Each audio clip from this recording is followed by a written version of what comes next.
Hello and welcome to Trauma Informed Support. I'm your host, Dr. Kay Eyre. Inclusive classrooms are becoming far more common in our public schools. There are greater numbers of students with disabilities receiving their education in general education classrooms. The National Centre for Education Statistics notes that the number of students with disabilities who spend most of their day in the general education classroom has gone from 33% in 1990 to 62% in 2014. Transitioning students with disabilities from self-contained special education classrooms to inclusive general education classrooms is not an overnight process. It requires thoughtful planning. Teacher training, appropriate student supports, resources, personnel, and a meaningful individual education program need to exist prior to the new class placement. But is inclusion just a good idea, a feel-good, pie-in-the-sky theory that does not translate into the real world of schools and classrooms? Today we speak with Nicole Eredics from The Inclusive Classroom. Nicole was an elementary teacher who has spent over 15 years teaching in an inclusive school system in British Columbia, Canada. As a teacher in an inclusive classroom, Nicole has partnered with parents, administrators, co-teachers, paraprofessionals, and outside agencies to teach children of various abilities. She is the author of the book Inclusion in Action: Practical Strategies to Modify Your Curriculum. The book provides 40 specific teacher-tested strategies to modify the curriculum for students who work below grade level. Nicole will be interviewed by my colleague, Dr. Gavin Krishnamurthy. I hope you find the interview useful. Hi, Nicole. Thank you for speaking with me today. Hello, you're welcome. How are you? I'm good, thank you. And it's great to have you on. We've been talking about having you on for a long time, so we're really excited for you to be here. Yes, and I'm glad we were able to match up the times because I'm here in California and you are over in Australia, right? Near Brisbane, so. That's it. Yes, it's the magic of technology. So Nicole, I was wondering maybe if we could start with you maybe telling us a little bit about your background and what got you interested in working in inclusion. Oh, okay. Yeah, I'd love to. Simply, I went into education, and during my teacher training, my university, actually, quickly let me backtrack. I'm Canadian and I'm originally from Canada, so even though I live here in California, I lived in Canada for the first 30 odd years of my life. So when I went and did my education, I did it at a Canadian university in British Columbia, the province of British Columbia. And at the time, British Columbia made a move to desegregate their schools and create inclusive schools. And given the nature of the education system in British Columbia, they set provincial guidelines that all schools have to follow. Right. So, and their guideline was, we are going to deconstruct these schools and make them inclusive, you know, take away those separated classrooms, provide the support that we need, and build this inclusive foundation for our children. And so when I was in my teacher training, that's when this change was taking place. So my entire training was based on teaching in an inclusive classroom. And so then my you know, learning to teach was all about that. And then of course my jobs were all in inclusive schools, and you know, and I worked at many different schools, small schools, larger schools, and in British Columbia. So that's all I've ever known. Yeah. And in 2007, we moved down to the US, and things are a little different here. So I've used the last 10 years to just share some of the ways in which schools can be more inclusive, because I feel it's best for all students, or in some form or another. So. Yeah, that's really such an interesting story. I'd be really curious about how you found that change in Canada, when they did the desegregation, and how people actually coped, because I'd imagine you'd have a real change in the the mix in the classroom, and a real shift in how the teachers had to work. How did you find that? Yeah. So interestingly, it was happening while I was in university. So I wasn't really on the front line of that change. But I know that, it takes a lot to create an inclusive system. It's not easy. It's not overnight. Yeah. You really have to create a large network of support in an inclusive school for both students and teachers. And, I'm sure there was obviously resistance, because when we don't know any better, if we don't have the research behind it, or the experience behind it, we always question, is this really, is this another fad? Is this going to happen? It's education. And to be honest with you, I don't, because I wasn't in the schools, I was in university at the time. I don't really, I wasn't on the front line of that, that sort of turnover, but and so by the time I got out, the schools were inclusive. So but I remember around the time that it was happening, and there was a lot of talk, a lot of conversation. There was a lot of school meetings and parent meetings, and a lot of just, really getting the community on board, and parents and education stakeholders on board. So it's a process. Like I said, it doesn't happen overnight. Yeah. So just with that, how do you explain the benefits of inclusion to teachers? I mean, especially those who are quite tired and a bit worn down. And it's such a complex kind of task, just managing the different abilities and interests of the kids in a class. How would you explain that, Nicole? Well, having seen now both types of education systems, inclusion is for several things. I mean, and I tell people that really, inclusion brings people together. It doesn't separate them. And when you separate people, that breeds all kinds of negative emotions. And so the climate of a school as a whole becomes a lot more positive, accepting of one another. It's a reflection of the real world, who we are interacting with every day, in our grocery stores, in our libraries, in our stores.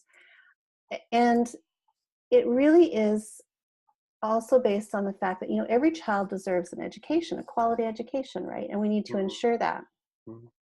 We need to make sure these kids, all kids, have access to the curriculum that we're providing in the classroom to, the best extent possible.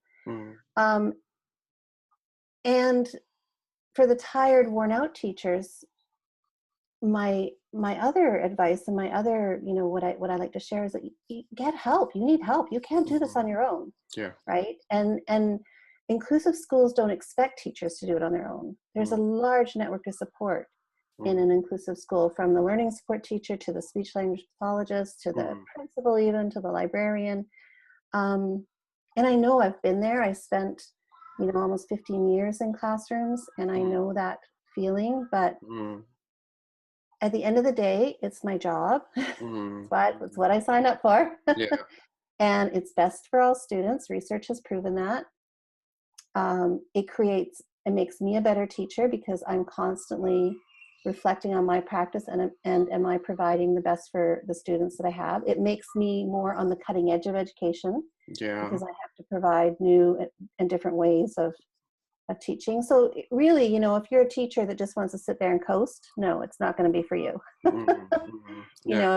If you're a teacher that really is enthusiastic about education, inclusive schools have a wonderful supportive climate, and when done properly. And there's a lot of resources, a lot of growth in everybody across the board. And just knowing that, you're helping develop students become participating and contributing members outside of their schools. So yeah, lots of nice messages. I think one of the things I know Kay says in the program is, you know, when you get good at teaching the really challenging kids, you just get good at teaching across the board. there's no doubt. I mean, when, you know, these teachers are phenomenal. Like, they really are outstanding teachers, because they are constantly trying to reach and engage different types of learners. And I would much rather have my student in an inclusive class than not, or my child in an inclusive class than not, because they are great teachers. Yeah.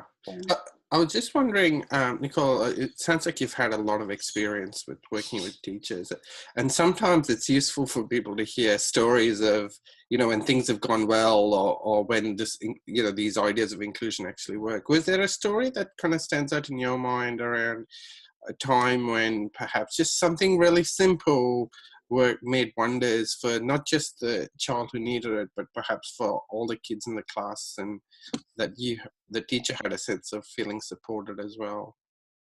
Well, that's a challenging question. I get asked that a lot. You know, tell us about an inclusive experience.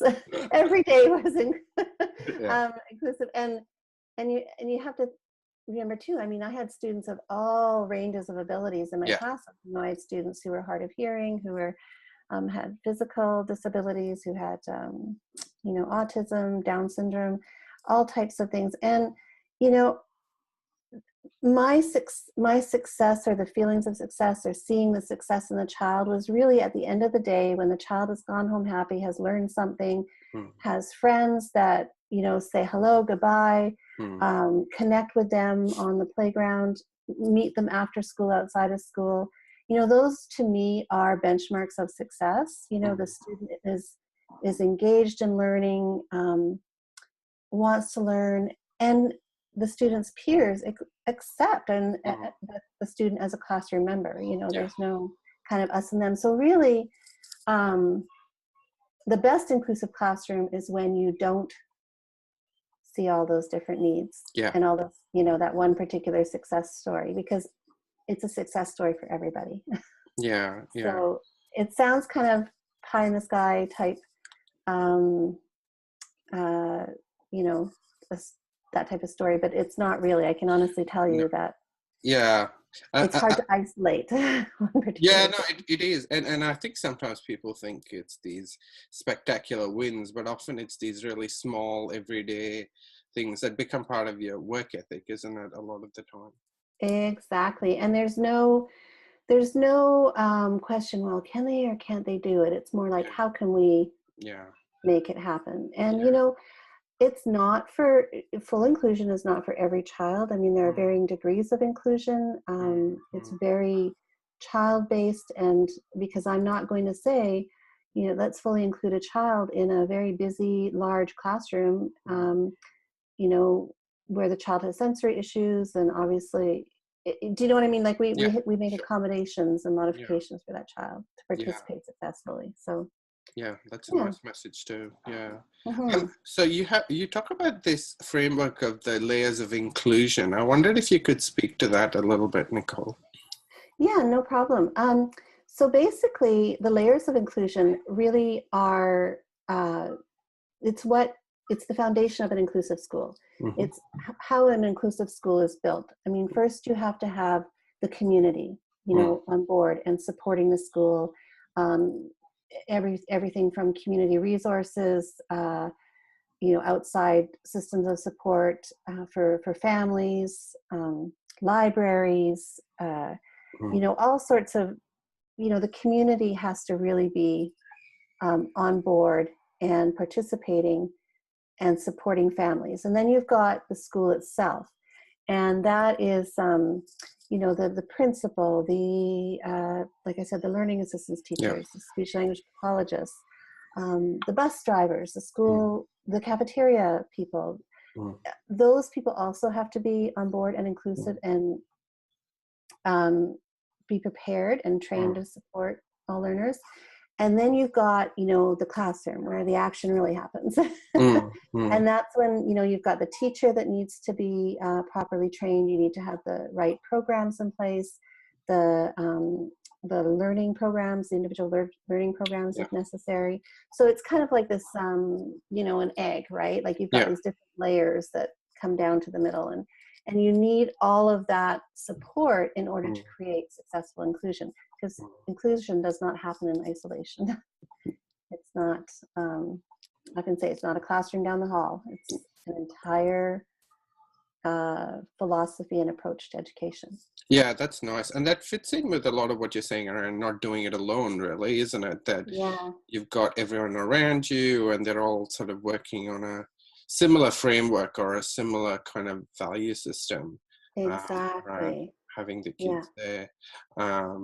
So I was just reminded of one of the things we say in the program is it's a bit of a funny sort of thing, but we sort of say, you know, the one strategy to never have any behavioral problems ever again in your school is to just not have the child there at all. And that's not what we want. No. So, and that fits in really well. You know, it's a nice message, not just for the class teacher, but all the way up to administrators and the community, really. How to be able to do this. Where do you, it sounds like you've worked with lots of different types of children, Nicole. Where do you see kids with sort of mental health issues and trauma? What are your thoughts about working with them and how that kind of fits in with the spectrum of kind of learning difficulties? Yeah, and as we all know, and research has taught us and told us that trauma affects learning and affects the child's receptive capabilities, expressive capabilities. Often, and I've worked in schools that have had higher populations of children with trauma and who have come from war-torn countries, who have had experiences at home, who, you know, just so many different variations of trauma. And though that is just as much and can cause just as many issues as what a learning disability can, or a physical disability can, because you really have to accommodate for and plan for and prepare for students who are coming to you with trauma in their lives or having experienced trauma.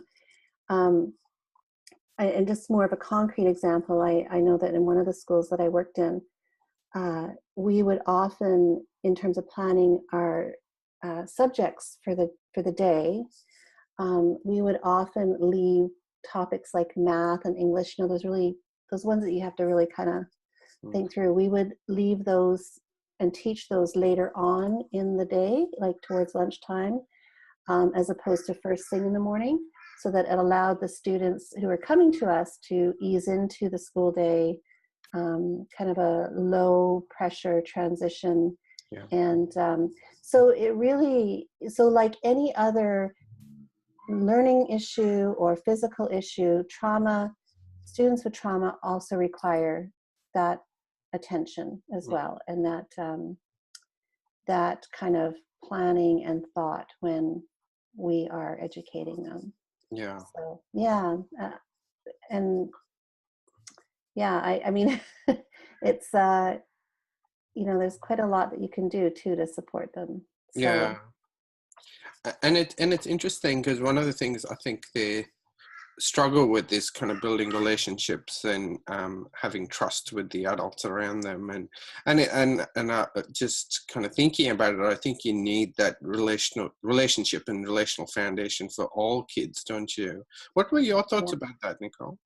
Oh yeah, I mean, inclusive classrooms are based on relationships and social and emotional connections with one another, because there needs to be that level of respect in order to work with one another and work with one another's differences and their strengths and their abilities and their needs. And especially for children who come to us with trauma, relationships are so essential to helping create a safe, inviting environment where the child trusts you and can really kind of, you know, focus in on learning as opposed to all of this other stuff that's happening around them. And yeah, I think relationships are key. I mean, for every child, and more so for children with trauma, just in terms of that safety and that trust. Yeah.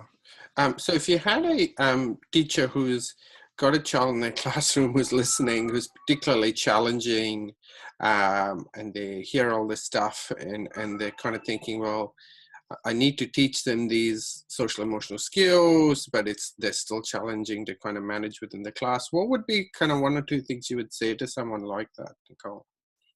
Yeah, so when you're planning and teaching a child with emotional challenges and behavioral challenges, first of all, you need support. You can't do it alone. You're going to need backup, because you need to create a place where the child can come and learn.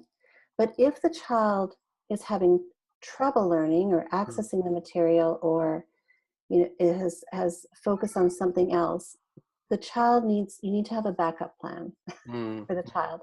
Yeah. So you have to really figure out what areas in your school day where you think will be a challenge for that child. So for example, I'm just going to speak to one of my experiences. Yeah. I had a student come to me in grade 3, had experienced quite a bit of trauma.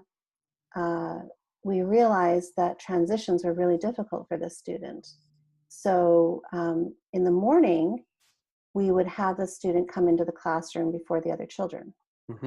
Then we would have the student take a note to the office. So we would give the student some jobs to distract from the beginning of the school day. We would give the student a few little jobs to do. So while the other kids were pouring into the classroom and taking off their jackets and their coats and opening their backpacks, all that chaos in the morning routine, right? Yeah. To keep things low key for this child with trauma, we had the child, do some activities outside of the classroom for the first 5 minutes. Yeah. And then once the class was settled, then we had the child come back in. I think at one point we had him going to the library to print off the weather for the day. Yeah. So he could bring the weather report back to us. Yeah. Yeah. And then the class was settled. I've also had a student who had a different schedule, was kind of on a bit of a different schedule in terms of start and end times in the school day. So he would start a little bit later in the school day and then end a little bit sooner. So you really have to, and that's why I'm saying you need that support, right? You need that way out for the student. You need to give the student choice, and support and predictability, routine. It's not a here's a sticker for good behavior. No, that's right. It is that easy. I love the idea of the backup plan, Nicole, and it sounds that would be useful depending on how the student presented. If they're having a particularly rough day, that you have a plan for that, as opposed to when they can be redirected or can tolerate a bit more structure. Yes. I was actually visiting a school last week, and a good friend of mine is the principal there, and it's a wonderfully inclusive school in Burnaby, British Columbia, as they all are there. And in each classroom, there is a set of, there's 4 cards. Yeah. 4 different cards, and they're just little index cards, and they sit by the door. And one card, they're 4 different colors. So one card is the teacher has a problem, but it can be dealt with in class. She just needs the principal to come in and help out. The other one is, the teacher has a problem, the child needs to be removed, the principal has to come and remove the child. The other one is the child's having a good day. Come in and say something to the child that's positive, right? Yeah, that's great. Yeah. And then the 4th one, I think, is like the whole class is having a great day, and the principal comes in. So even just something as simple as that, where that if the teacher knows that if there's an issue, that there are steps that the teacher can take to allow the student out gracefully and with integrity, and yourself to get out of that situation gracefully and with integrity. The last thing you want to do is back the child into the corner and back yourself into a corner. Yeah, I love that. That's such a great story. And I think it's such an easy way to kind of communicate to others as well. You know, there are other people who have relationships with this child who can kind of help with positive reinforcement or whatever it is. And it's such an easy way to communicate to everyone, isn't it? Exactly. And it's not just reporting bad news. You know, kids are used to that, right? We're all used to that. Like, you know, we associate school with that, right? I don't want to get in trouble from the principal, but they've created a system where the principal isn't necessarily the bearer of bad news. And that also extends, like I said, to the other support personnel in the school too. They are also, you know, it's not just the principal who is the one that's trained to do the removal and whatnot. So yeah. Just speaking of that, Nicole, I'm just curious when you were saying the teacher leaves with dignity and grace, and so does the child. And I think that plays on the mind of a lot of teachers in terms of either having something really kind of unsafe happen in the classroom and feeling like they need to handle it, or you know, feeling like they need to walk on eggshells constantly to not kind of let it escalate. What are your thoughts about that, about how teachers should think about that and what's actually needed in those sort of situations? Well, it really goes way back to the start of the school year. I mean, a teacher really has to plan. They have to have sound, strong classroom management skills, and where they have expectations. The children know what the expectations are. They know what the consequences are if there is an expectation that's not met. And I'm not talking like consequences in terms of punishment, but there needs to be, you know, an opportunity for the child to learn from that, you know, when the expectation isn't met. And nothing, you know, convoluted and over the top. I mean, I had 3 really simple rules in my classroom, and the first 2 months of the school year, and extending right through the school year, we were constantly talking about, you know, are you prepared for class? You know, are you being productive? Are you working hard? And are you being polite and respectful? Like just 3 simple rules. And so, you know, you don't want to get to the point where you have to work on eggshells, and that's the whole goal. If you're at that point, then it's really hard to come back from that. You know, the focus should be more on preventing the walking on the eggshells and the removal and the explosions. It's about setting up a system that supports the teacher, that supports the child, where there are plans in place, there's routine, there's structure, there's expectations, the parents are on board, or the guardians, and there's constant communication so that everyone succeeds. And you know, you're providing the best possible learning environment for the child. What are your tips for teaching those rules, Nicole? Because it sounds as though, you know, you have your 3 simple rules and you sort of teach your expectations to that. And sometimes we have teachers that say, oh, we have these kids who've heard it all. And especially if you're doing something like PBS, the kids probably have. But it sounds to me as though you're saying it's about actually teaching those expectations to kids. Explicit instruction. You cannot put up some rules on a wall and say, okay, kids, those are your class rules, let's get to work. No way. I mean, you have to have, when you're working with students who you know are, you know, they've got all these things going on in their head, and you really have to focus in on, okay, what does this expectation look like? What does it sound like? What does it feel like in your heart? Or even, you know, respectful spaces. So and it's a constant practice. So there's a lot of practice. There's a lot of role playing. There's a lot of, you know, we use the same language over and over again, so the students hear the same language. So it really is. It's just as much a part of the school day as math and reading. Right? And I feel bad. It makes me feel sad and bad for those teachers that are at that point where they are walking on eggshells around the student, because Yeah, it shouldn't have got to that point. Yeah, and it is right. It is hard, isn't it? It feels like they get in these cycles of getting along with each other that just escalates, and it is hard to come back. And the whole preparation piece is so important, I think. Oh, And huge. I know Kay, in the work she used to do, they used to really proactively, before the child even got referred Yeah. to the class, you'd proactively go work with the teachers, which goes such a long way if they're receptive to it at that point. Exactly. There's a lot of relationship building, even, managing the transition into the classroom. We had a student once who would spend the first 10 minutes of the day with his mom in the school, and they would just walk around the school, maybe do a few jobs for the secretary, and then the mom would kind of transition him into his classroom, and then she would leave. So there's got to be a lot of flexibility too around working with students who have emotional and social issues. You can't say, it's if you set out this very rigid set format of learning and school climate, you're going to have problems. Yeah. Not everybody fits that mold. No. Right. And it gives teachers permission to be creative and inclusive too. It doesn't matter, and not necessarily, follow just that one track of functioning. I was curious to hear your thoughts about the use of accommodations and modifications, what the difference was and how people should think about using them, Nicole.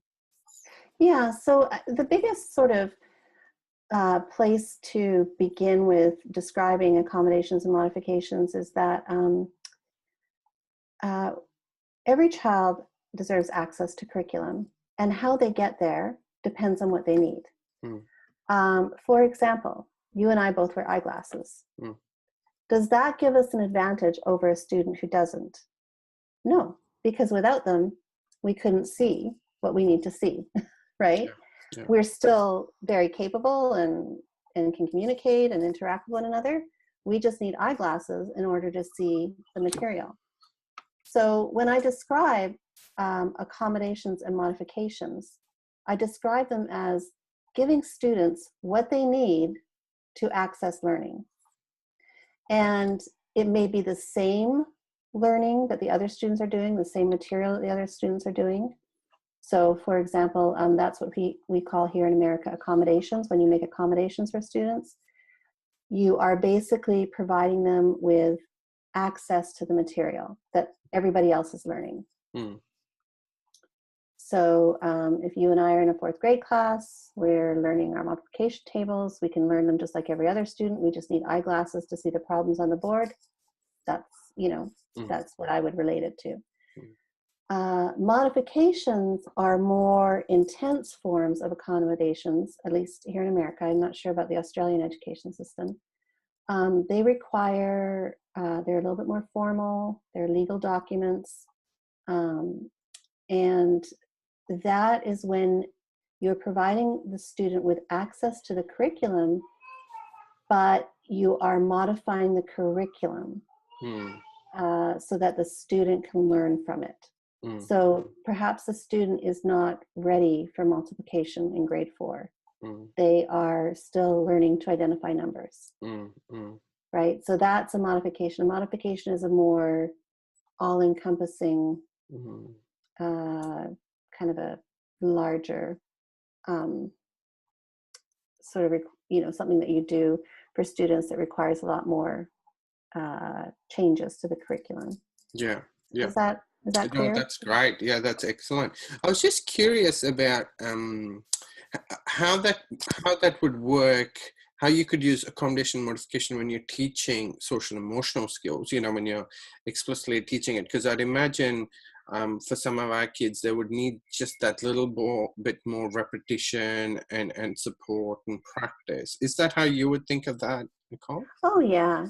I mean, and actually, I would also use it with the entire class as well, because not every child learns in the same way. And so when I'm teaching social emotional skills, we're using visual schedules, we're using visual stories, we're role playing, we're using the same language, and the personnel that are working with the child, they're also using the same visual schedules, kind of walking through solution plans. Yeah. Very kind of concrete opportunities to engage, even structured playtime, like structured social interaction. We had one school at recess where the support personnel would go out and set up stations for games, different game stations, and where there were these really structured opportunities for students to play with one another successfully. And they're, so these were monitored games where the adults didn't necessarily intervene all the time, but they were there to support and create success for students. Yeah, that's fantastic. And thinking about break times as well, really, isn't it? It's not just classroom times, and there's some scaffolding in those times as well. Not just supervision, but it sounds like a little more than that. Yeah. No,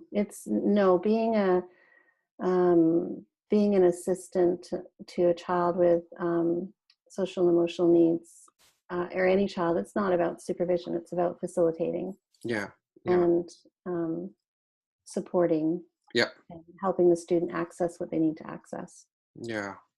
What would you say? We often hear this, and I'm just curious to hear what your response to it would be. With the use of these accommodations and modifications, one of the things we hear teachers often say is, how is this fair? How is this fair that this child needs so much of my time and attention, and there are kids who are doing the right thing, who might fly under the radar, and I guess one of the lines that we sort of use is what's good for this child is good for everyone as well, but I can see the point in that it is more labor intensive and time intensive.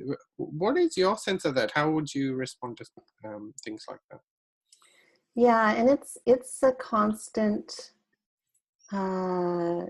balance for teachers in that situation, because there is a reality where it's working with a student who has challenges can be more labor intensive, but then again you go back to the planning and the preparation so that your time is not taken up in dealing with behavior, and because you're anticipating it ahead of time, right? So you're trying to minimize those issues by anticipating what and how the student will receive the activity.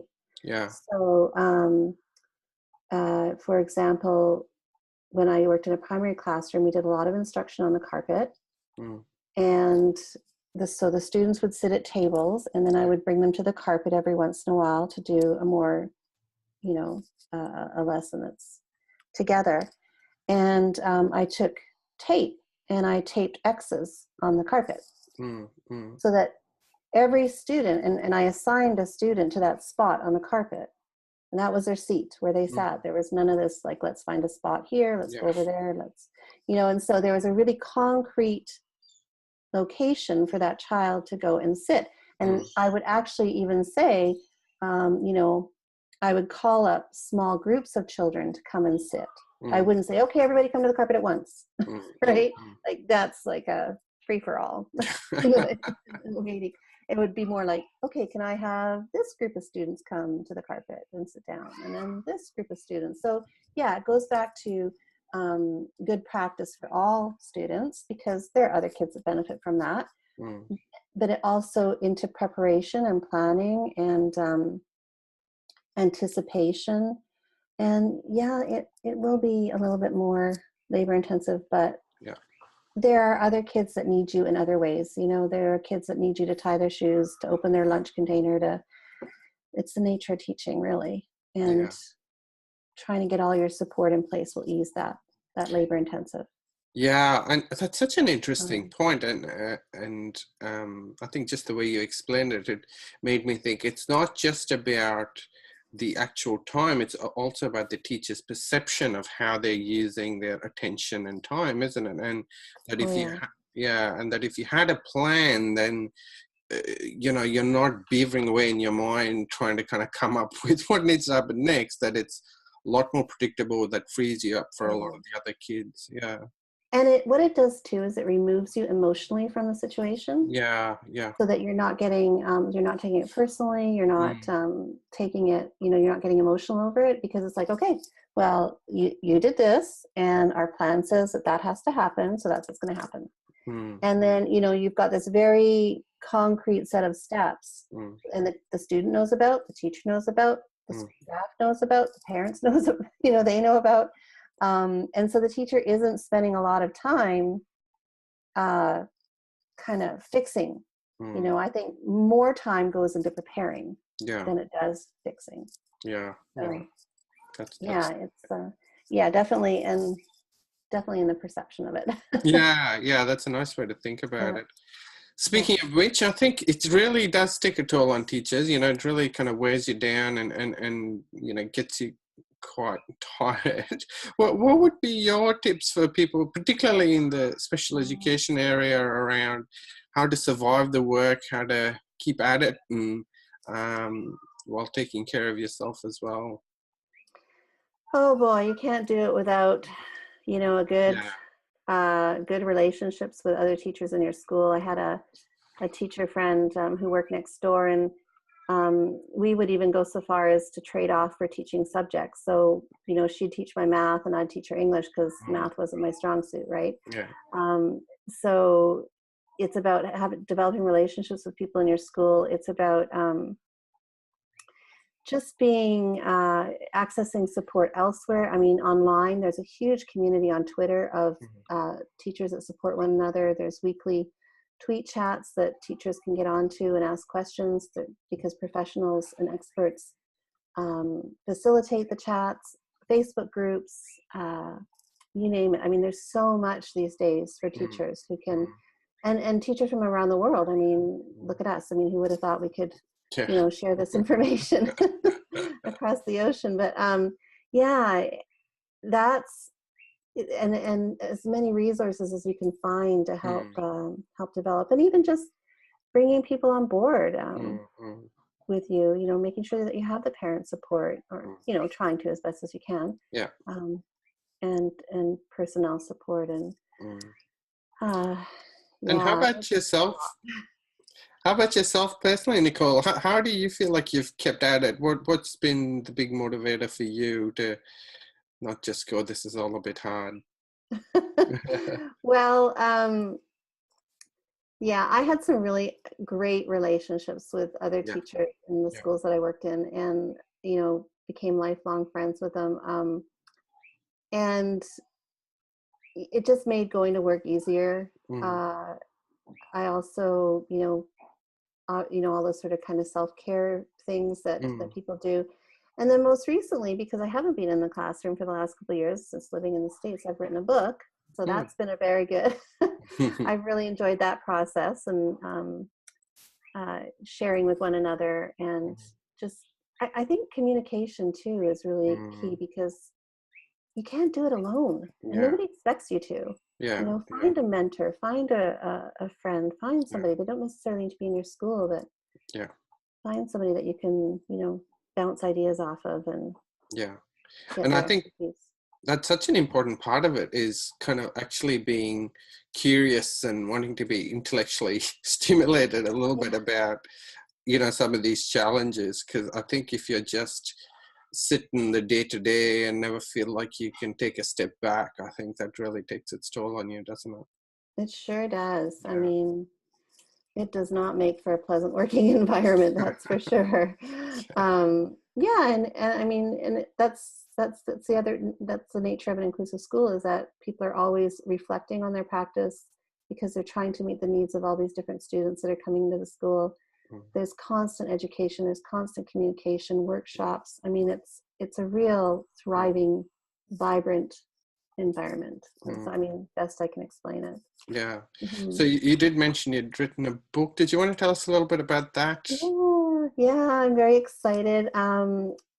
It is a book about making curriculum modifications to include students with intellectual disabilities such as autism, because we find that here in America, students with intellectual disabilities are the least included group of students.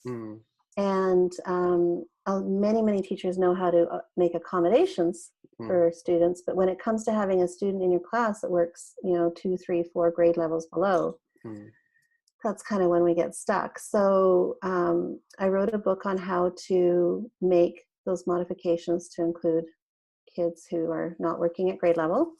And it's called Inclusion in Action, Practical Strategies to Modify Your Curriculum. And it's available for pre-sale on Amazon.com.